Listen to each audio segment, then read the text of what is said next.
Emotional addiction shows up in the wildest ways. Especially in co-parenting, let me show you one that'll make your jaw drop.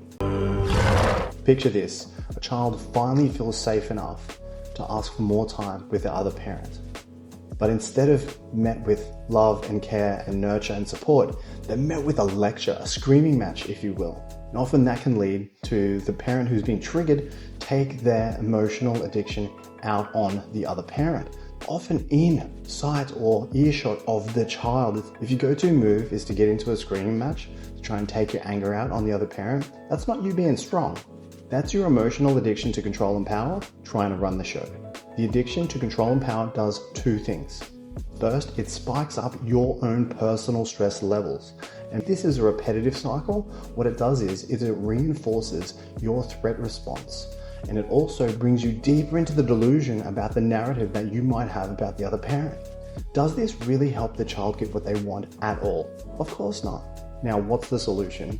If your child is asking for more time and your initial response is to get triggered and go into safety by controlling the narrative, that's a mistake. What you want to do is actually elicit a sense of gratitude, which I know can be difficult in the moment, but hear me out. You want to understand that when it comes to emotional addictions, they're irrational, they control you, you don't control them, and they get things out of hand when they don't need to happen.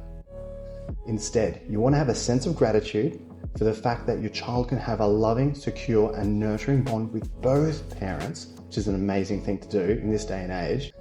And of course, the knock-on effect for that is that child, those children have long-term, strong, healthy mental states which kick into each and every one of the relationships that they have in the future.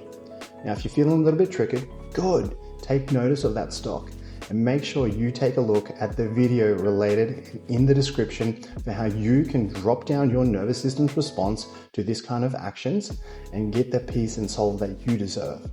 Share this with someone you know who's going through this and help them do the same.